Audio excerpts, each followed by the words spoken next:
dipersembahkan oleh Kopi Luwak mengucapkan selamat menunaikan ibadah puasa.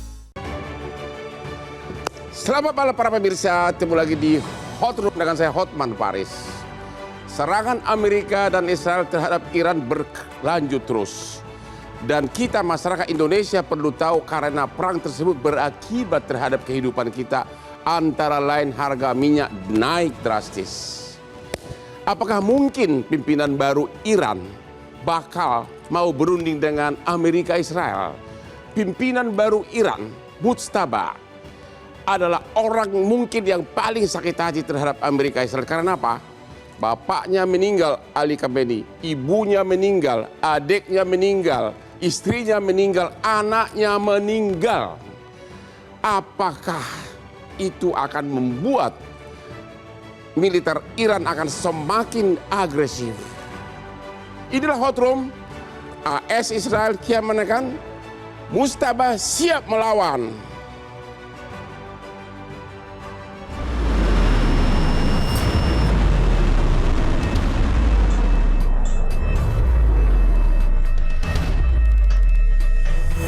Konflik militer antara Iran dan aliansi Amerika-Israel terus meningkat. Situasi di kawasan Timur Tengah semakin memanas setelah berbagai serangan lintas negara terjadi dalam beberapa hari terakhir. Konflik semakin memanas setelah serangan gabungan Amerika Serikat dan Israel pada pekan lalu dilaporkan menewaskan pemimpin tertinggi Iran, Ayatollah Ali Khamenei, yang kemudian memicu eskalasi besar di kawasan Timur Tengah. Di tengah situasi keamanan yang sangat kritis, Iran kini memiliki pemimpin tertinggi, yaitu Mujtaba Khamenei. Mujtaba kini memegang kendali atas kebijakan luar negeri, serta komando tertinggi militer, termasuk Garda Revolusi Iran. Dunia kini menanti apakah transisi ini mengubah peta kekuatan di kawasan? Dan apakah kepemimpinan baru ini akan membawa stabilitas atau justru memicu eskalasi militer yang lebih luas? Dan apakah diplomasi masih memiliki ruang? Ataukah retorika api lawan api ini akan membawa kawasan tersebut menuju konflik bersenjata berskala besar?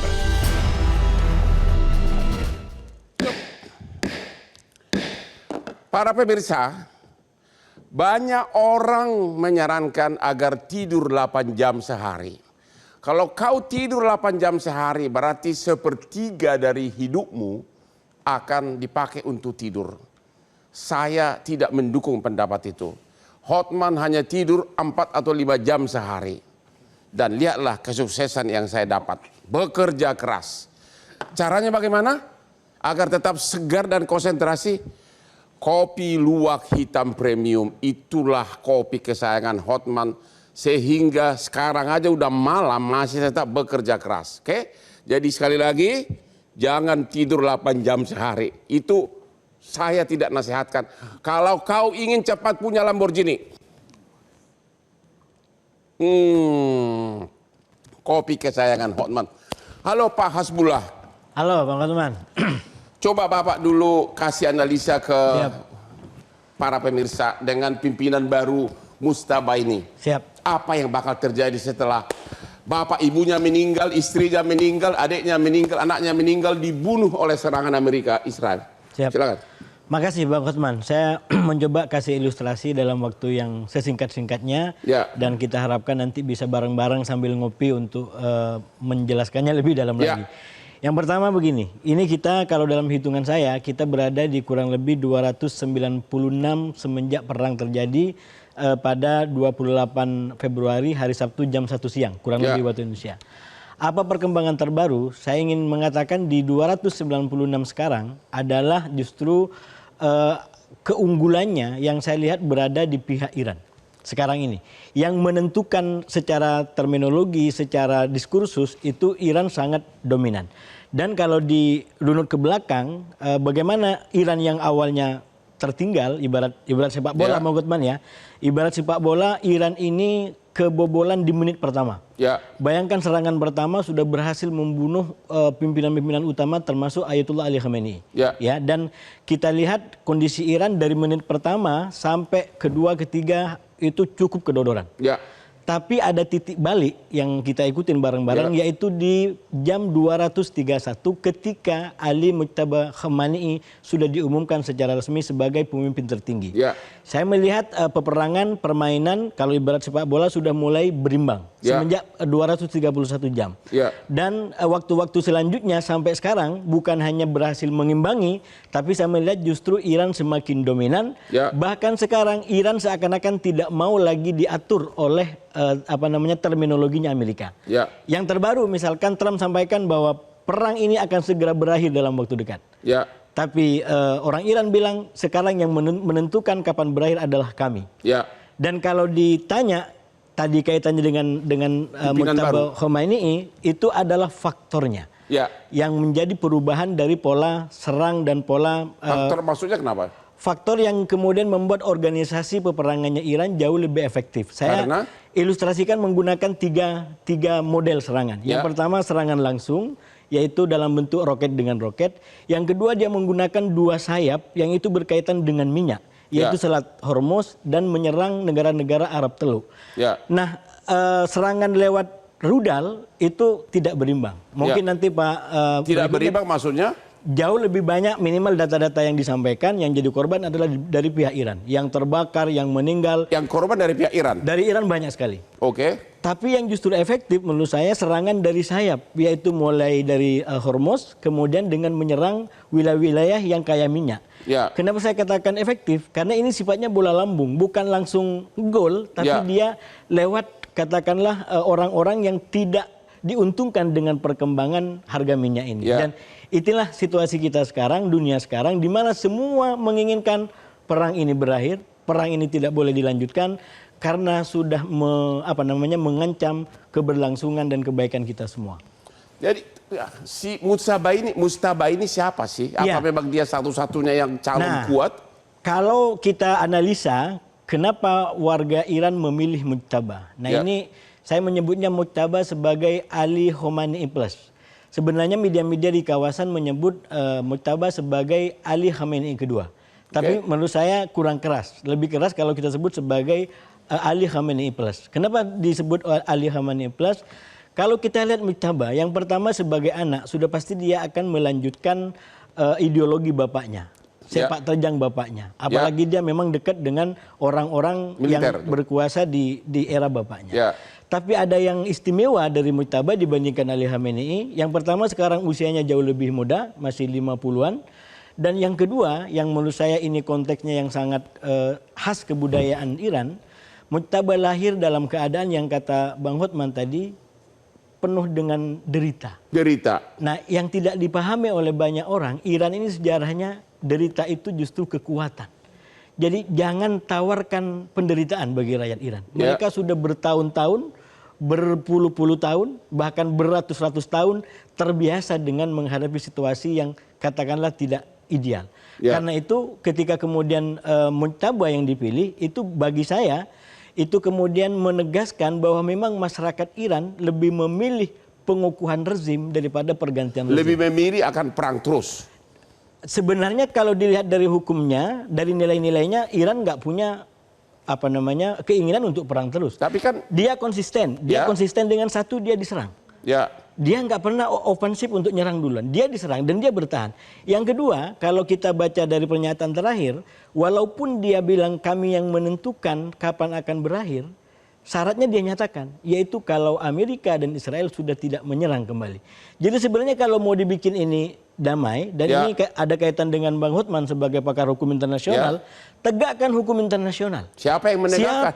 Lah itu dia sekarang. Yang menjadi masalah adalah karena krisis di balik semua ini, hukum internasional tidak bisa tegak, termasuk mengecam yang melakukan perserangan lebih dulu. Tapi dengan penderitaan dari Mujtaba ini, bapak, ibunya, istrinya, abangnya, anaknya terbunuh. Apakah itu merupakan, udah pasti dia akan tetap agresif terhadap Arab Israel, tidak akan mau damai?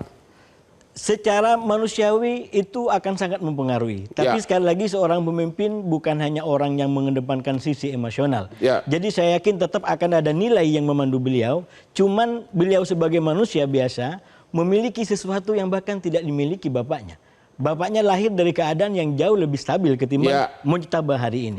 Tapi Mujtaba hari ini lahir bahkan menjadi pemimpin tertinggi dalam keadaan yang semua orang akan bilang ini penderitaan luar biasa. Penderitaan luar biasa dari pimpinan Arab. Bapak, ibunya, abangnya, istrinya meninggal. Kita akan lihat di episode berikutnya.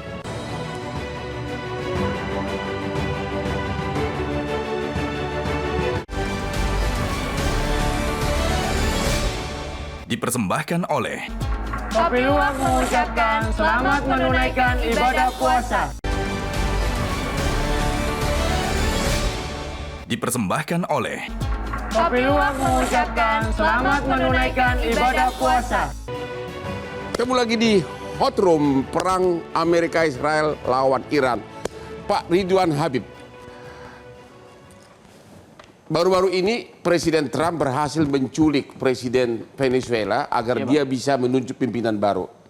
Tapi ternyata dia gagal di Iran karena ternyata pimpinan baru justru yang paling benci sama dia, yaitu Mujtaba. Yang karena 5 keluarganya terbunuh. Gimana analisa saudara dengan kepemimpinan baru ini? Ya memang karakteristik Venezuela tentu sangat berbeda dengan Iran ya Bang Hotman ya. Apalagi sekarang mereka menghadapi satu pimpinan yang sangat misterius. Ada 2 berita Bang. Berita yang pertama dari media-media Israel mengatakan bahwa Mujtaba Khomeini sekarang posisinya tidak sadarkan diri. Ini tidak sadarkan diri. Ini propaganda dari media-media Israel ya. Lalu media resmi dari kantor berita Iran, IRNA, kantor beritanya, mengatakan bahwa Mujtaba dalam kondisi baik-baik saja. Dia hanya terluka kecil dan memerintah dari satu tempat yang dirahasiakan. Jadi memang saat ini Mujtaba ini tampaknya menggunakan strategi tactical intelligence yang misterius. Supaya tidak didetek oleh intelijen Mossad dan intelijen CIA posisinya. Karena Netanyahu kan sudah mengultimatum, siapapun penggantinya Ali Khamenei akan dibunuh oleh Israel. Karena itu kemudian tampaknya sekarang dia menghindari muncul ke publik. Tetapi simbol-simbol serangan itu sudah muncul.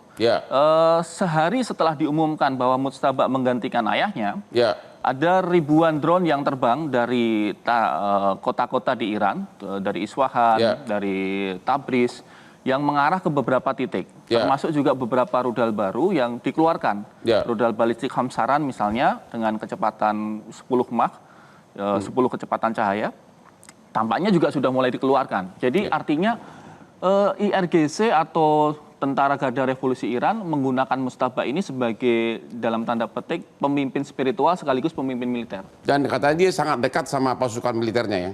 Memang karena dia pernah bersama mereka, termasuk pada saat perang Irak-Iran tahun 1988, dan sangat memahami tentang intelijen.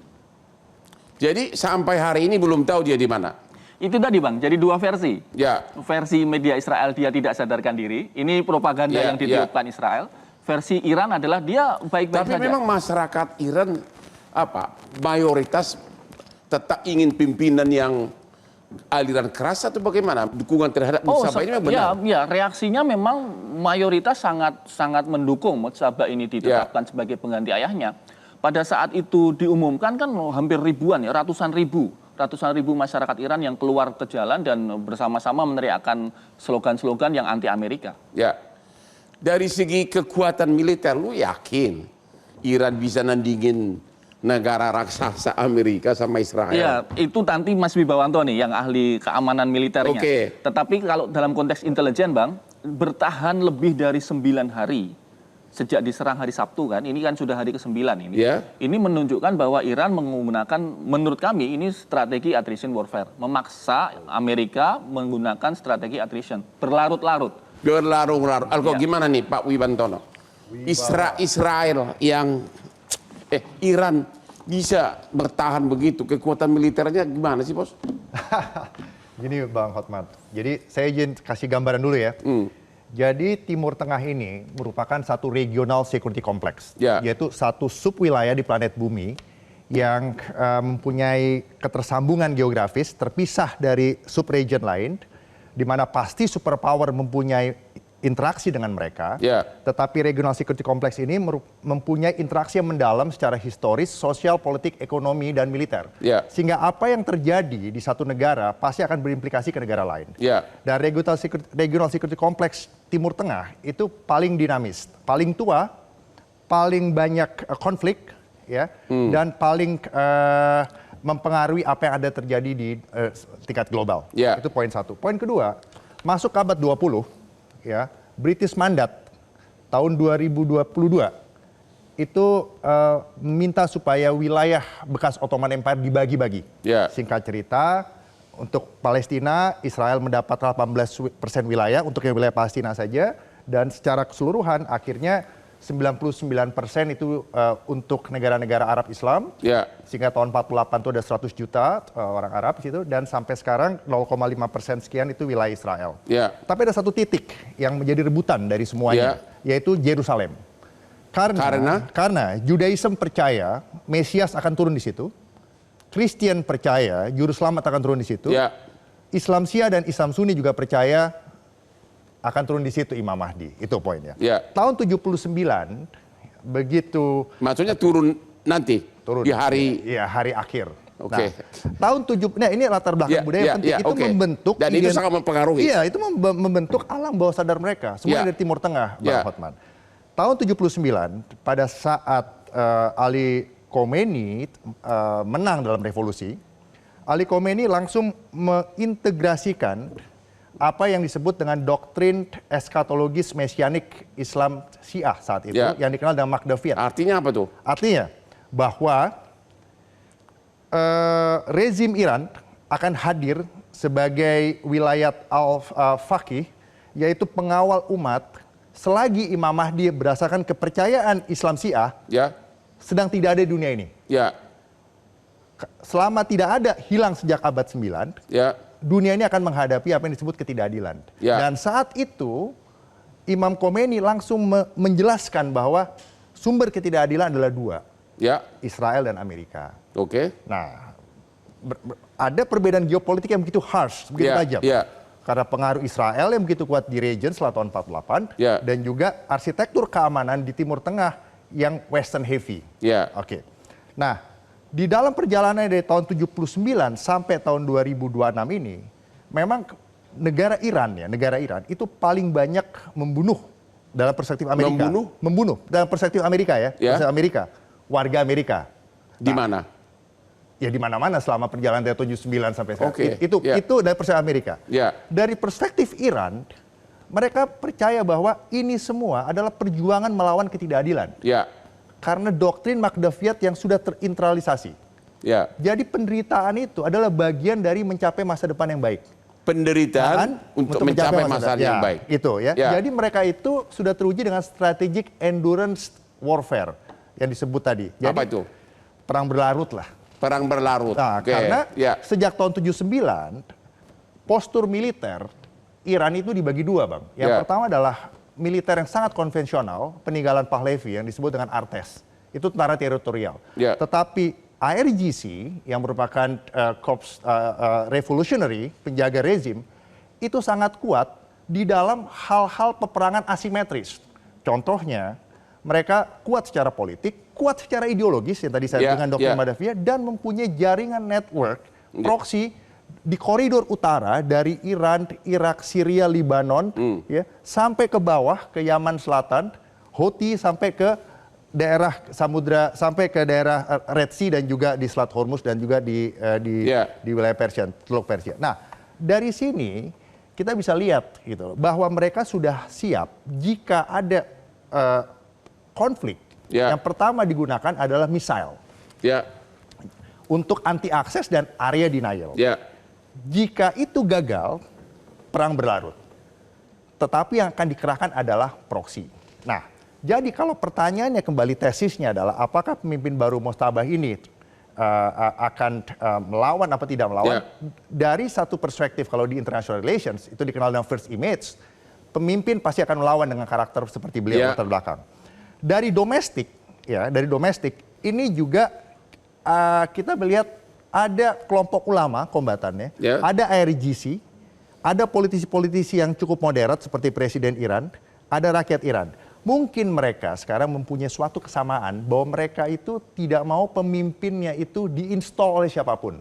Oke. Itu poinnya. Ya. Nah, perlawanan itu bisa menjadi berat.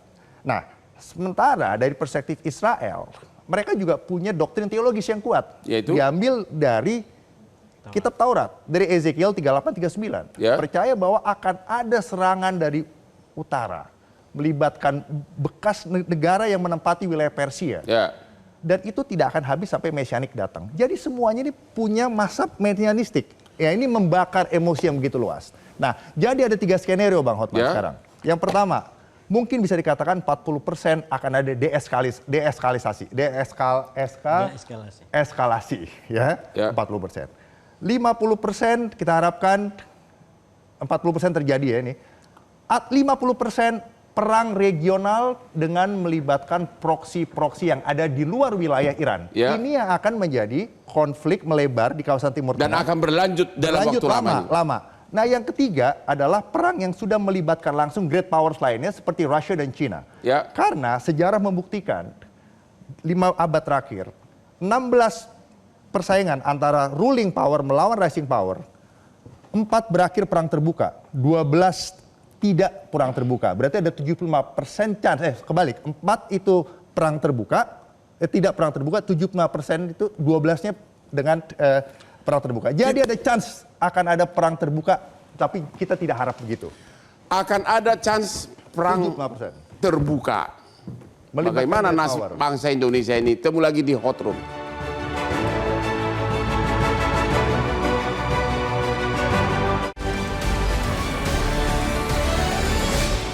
Dipersembahkan oleh Kopi Luwak mengucapkan selamat menunaikan ibadah puasa.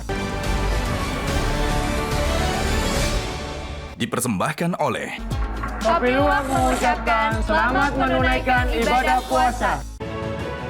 Ketemu lagi di Hot Room. Kepada para pemirsa, sekali lagi saya ingatkan, saya tidak setuju terhadap pendapat para ahli dokter bahwa kita harus tidur minimum 8 jam sehari. Artinya kau akan tidur, 1/3 dari hidupmu hanya dipakai untuk tidur. Kapan kau cari duit? Makanya sering-seringlah minum kopi luwak hitam premium yang Hotman selalu minum setiap mau bekerja. Bekerja keras adalah syarat utama untuk kesuksesan dengan berlian seperti ini. Aku penasaran Pak Wibawanto, ya. Saya dapat bocoran dari seorang petinggi di Washington DC. Katanya perang ini harus berakhir dalam 4 minggu, kalau enggak Donald Trump bisa di-impeach. Waduh. Bisa diturunkan. Benar nggak? Kenapa itu? Itu bocoran saya langsung dong untuk dibahas di Hot Room. Itu logik Bang. Logik. Kenapa itu? Karena begini, karena dalam perang itu kan perhitungannya konsekuensial. Jadi jika kita tidak selesaikan dalam waktu 3 minggu, belum tentu bisa selesai dalam 4 minggu. Mungkin 3 minggu jadi 3 bulan. 3 bulan nggak selesai bukan berarti 4 bulan. Kenapa kata 4 minggu itu kenapa? Amerika harus menang. Bukan menang. Artinya akan ada eskalasi bahasa Indonesia. Eskalasi ya. 4 minggu. Itu satu ya. Jadi yang kedua itu masuk ke dalam skenario kedua. Skenario kedua tuh mungkin akan ada perang terbatas yang berusaha dikontrol di Timur Tengah, yang mungkin akan melibatkan proxy wars Iran.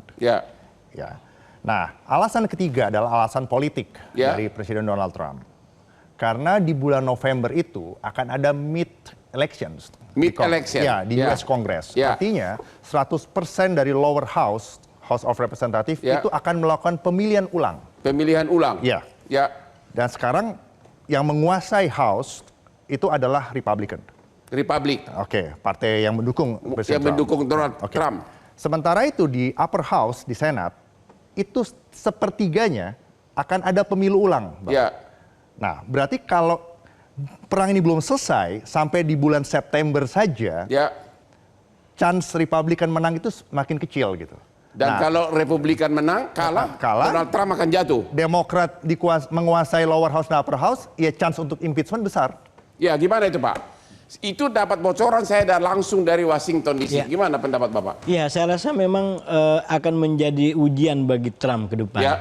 Kalau di Timur Tengah sekarang ini yang menjadi pertanyaan adalah sejauh mana Trump bisa membangun exit strategi. Karena betul-betul sekarang sudah yang saya bilang tadi dalam perkembangan 2 hari terakhir, ini sekarang hari ke-12, bukan hari ke-12. Hari ke-12. Itu sebenarnya Trump sudah mulai buka wacana-wacana untuk deeskalasi tadi, bahwa ini akan segera berakhir. Tujuannya? Tujuannya tadi yang disampaikan oleh Mas Wibawanto, bahwa ini kalau lama-lama perang ini adalah justru akan menjadi kemenangan bagi Iran. Terutama dalam keadaan yang tidak berimbang. Jadi Iran tidak perlu menang mutlak di dalam situasi seperti ini. Iran hanya butuh ngimbangi, dan dengan keberimbangan itu publik akan mempersepsikan Iran menang. Karena tadi kekuatannya tidak berimbang. Satu negara dilawan oleh banyak negara dengan seluruh kekuatan. Nah, oleh karena itu sekarang betul-betul kita melihat bagaimana Trump mencoba membuat akhir daripada perang ini. Nah, itu bisa berdampak kepada Israel. Karena Israel punya trauma, pernah ditinggal oleh Trump saat perang sendirian, tiba-tiba Trump umumkan gencatan senjata. Yaitu dalam peristiwa perang mereka dengan Houthi di Yaman. Itu di awal 2025. Jadi saat itu tiba-tiba tanpa koordinasi dengan Netanyahu, dengan Israel, Trump umumkan bahwa kami, Amerika, gencatan senjata dengan Houthi, dan sejak saat itu Houthi dengan Amerika tidak lagi terlibat dalam perang. Nah, sekarang di Israel yang paling ditakutkan dengan situasi yang semakin menekan sama Trump adalah dikhawatirkan Trump mengambil kebijakan yang sama, apalagi bayang-bayang kutukan pemilu sela nanti ya. Kalau ini nggak segera diselesaikan, wah itu bisa semakin membahayakan bagi masa depan Republik dan politiknya Trump itu sendiri. Jadi perang mungkin berakhir karena akibat politik di Amerika terhadap Trump gitu. Persoalannya lagi-lagi Mujtaba dan Iran yang baru ini juga sadar konteks. Dia tahu sekarang bagaimana Amerika terdesak. Karena itu ketika Trump bilang perang akan segera berakhir, buru-buru orang Iran bilang yang menentukan perang ini akan berakhir adalah kami. Yang menentukan perang ini berakhir adalah kami. Gimana? Benar nggak itu Pak? Pak intelijen. Ya memang karakternya Bang Hotman, karakter bangsa Iran ini kan memang mereka mencoba memperlama. Siapa memperlama? Iran memperlama durasinya. Karena? Untuk menjebak Trump pada 3 pilihan sulit. Tadi sudah disampaikan Mas Wibawanto ya, secara politik kalau dia mengumumkan sekarang, menarik mundur sekarang, misalnya Trump mengumumkan bahwa Amerika sudah menang, kita hentikan. Itu kan self-claim. Itu hanya pendapat pribadinya Amerika. Iran bisa menunjukkan kepada dunia bahwa kami masih ada, Mujtaba masih hidup, bangsa kami masih tegar. Jadi mereka akan malu besar. Di dalam negeri juga akan bergolak. Itu yang pertama. Pilihan yang kedua, Trump terpaksa menggunakan ground invasion. Memasukkan special force, menggunakan proksi-proksi mereka untuk masuk ke sana. Dan ini akan menghadapi medan Iran yang sama sekali sangat berbeda dengan medan di Afghanistan misalnya. Iran sebelah selatan itu ada pegunungan Zagros, dan ini juga terjal sekali. Sebelah utara ada pegunungan Alborz. Dua-duanya akan menjebak tentara Amerika pada peperangan yang sengit dan panjang. Bisa lebih dari 4 minggu. Dan sampai sekarang kenapa tidak ada serangan darat? Itu yang sedang dihitung. Karena begitu dia masuk, choke point, jebakan-jebakan itu disiapkan oleh IRGC. Nah ini yang sedang dihitung oleh tentu saja Pentagon, CIA sedang menghitung itu. Pilihan yang ketiga untuk Trump juga sangat sulit, yakni mengaktifkan protokol nuklir. Dan ini hampir impossible. Karena kalau kemudian ini dia lakukan, maka akan memaksa Beijing bersikap, akan memaksa Rusia bersikap, dan Israel juga akan bersikap. Jangan lupa Beijing, Rusia, Israel itu sudah siap senjatanya. Dan kalau itu dilakukan, ya kita hancur sama-sama Bang, perang dunia ketiga. Kita akan perang dunia ketiga. Itulah masyarakat Indonesia. Ikutilah perkembangan perang Amerika, Israel melawan Iran. Karena mempengaruhi hidup kita. Temu lagi di Hot Room.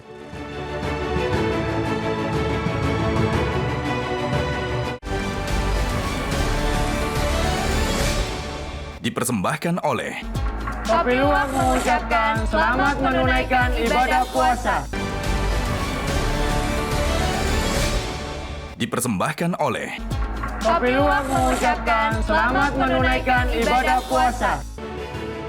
Ketemu lagi di Hot Room. Presiden Amerika tidak berhasil mengganti rejim penguasa di Iran Karena ternyata yang ditunjuk justru ada anak dari almarhum Al-Khamenei. Apa akibatnya ini? Pertanyaannya adalah, apa sebenarnya yang membuat Iran itu begitu kuat berperang? Apakah pandangan hidup atau ada faktor lain? Coba singkat-singkat karena ini segmen terakhir. Oke, secara sejarah mereka bangsa Persia. Bangsa Persia. Mantan superpower. Superpower. 60% etnik di Iran itu masih Persian. Persia. Diikuti oleh etnik Azerbaijan dan Kurdi. Ya. Dan ada 7 sampai 15 suku bangsa lain. Emang kalau bangsa Persia kenapa? Mantan superpower, ada mentality yang berbeda. Mentality yang berbeda. Itu satu. Yang kedua, sejak tahun 79, Iran ini unik dengan doktrin yang kuat dari Ali Khamenei.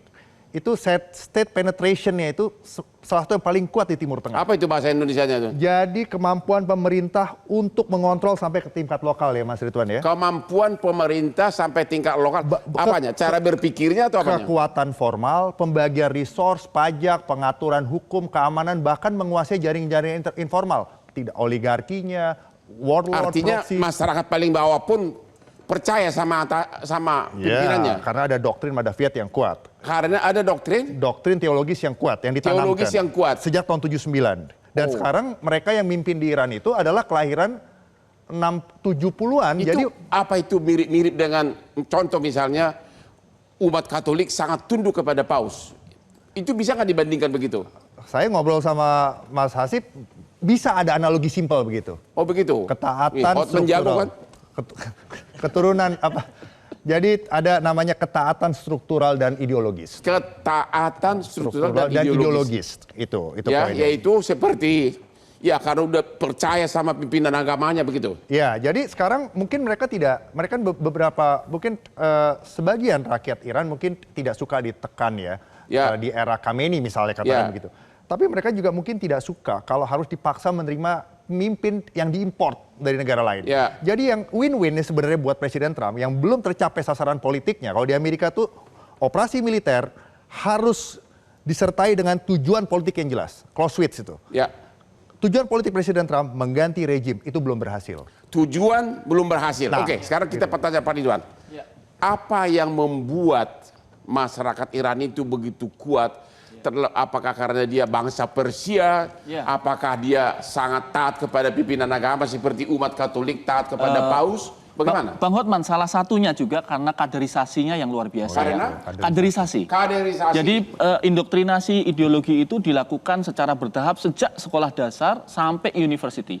Apa mirip-mirip dengan Pancasila? Kita kan dari mulai SD sudah belajar sila pertama sampai kelima. Gimana itu? Iya, kita berharap Pancasila bisa seperti itu sebenarnya. Nggak seperti itu kan? Belum. Tapi kembali ke Iran tadi. Karakteristiknya itu sangat menyala Gen Z-nya. Jadi ketika Ayatullah Ali Khamenei wafat itu, yang turun ke jalan itu Gen Z. Jadi bukan orang-orang tua. Ini yang wafat usianya 89 tahun. Tapi yang turun ke jalan usia 16, usia 15, usia 17. Dengan mata menyala-nyala dan mereka meneriakkan death to America. Dengan bahasa Inggris. Untuk menghina Trump gitu kan. Supaya kalau dengan bahasa Farsi kan mungkin Trump nggak paham.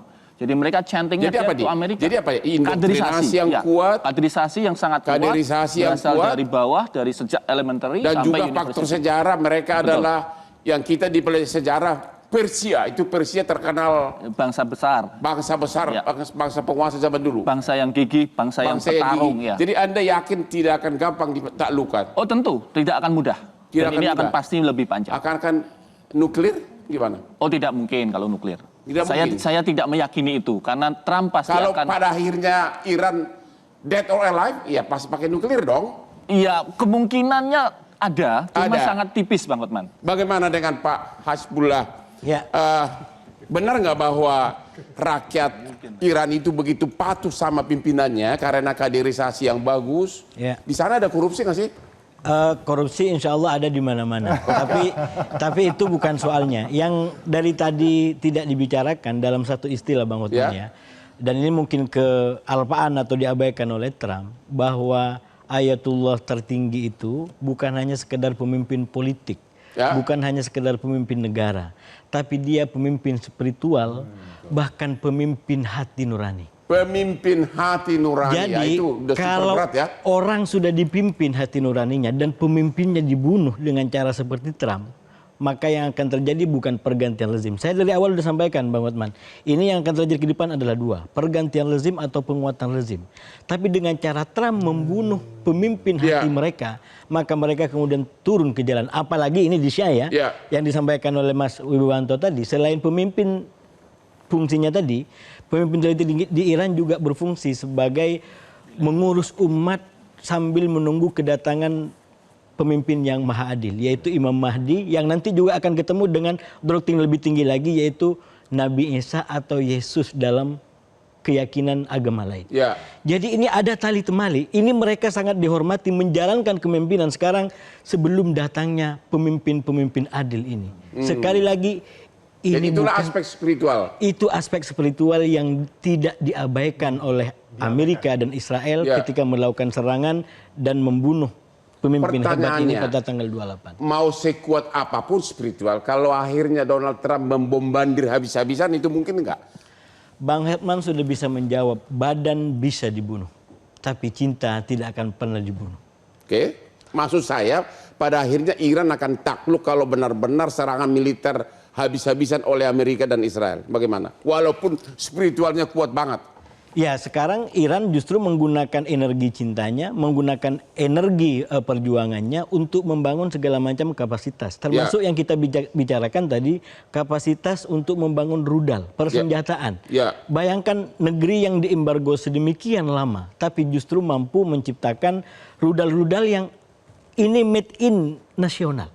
Made in nasional. Mereka tidak membeli dari luar, ya, berbagai macam kecanggihan ini, nggak menyewa dari luar untuk kemudian menjadi benteng dan pelindung mereka. Uangnya dari mana itu? Dari minyak?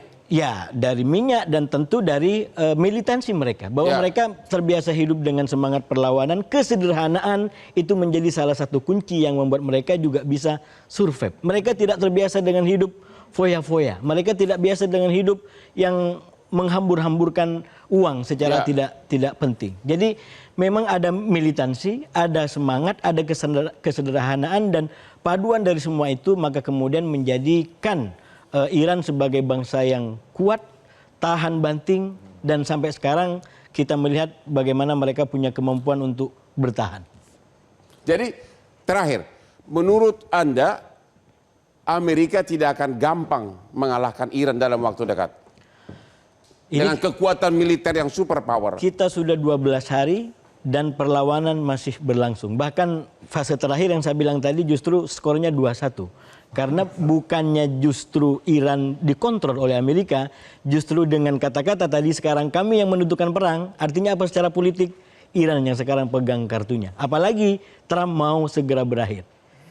Oke, demikianlah akhir dari diskusi kita malam ini. Iran yang secara kekuatan dikiranya lemah dibanding Amerika, tapi sudah berlangsung sekian hari, Iran masih tetap bertahan. Bahkan pimpinannya pun tidak bisa diganti oleh Trump. Demikianlah Hot Room. Jangan lupa menonton setiap hari Rabu jam 9 malam di Hot Room dengan hostnya yang sangat flamboyan. Silakan Pak, sini Pak.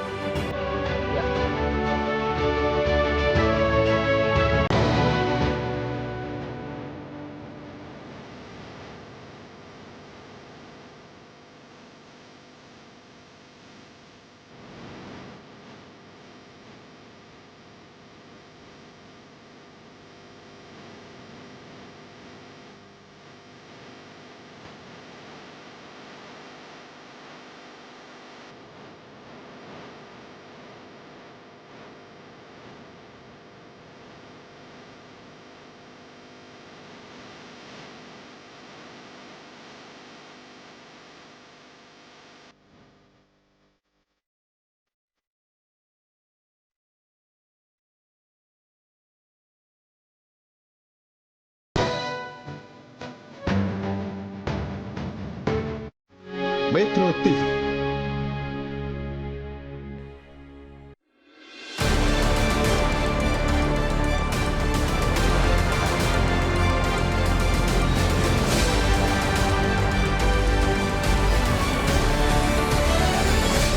Dipersembahkan oleh Kopi Luwak mengucapkan selamat menunaikan ibadah puasa. Jelajahi cara baru mendapatkan informasi. Download Metro TV Extend sekarang.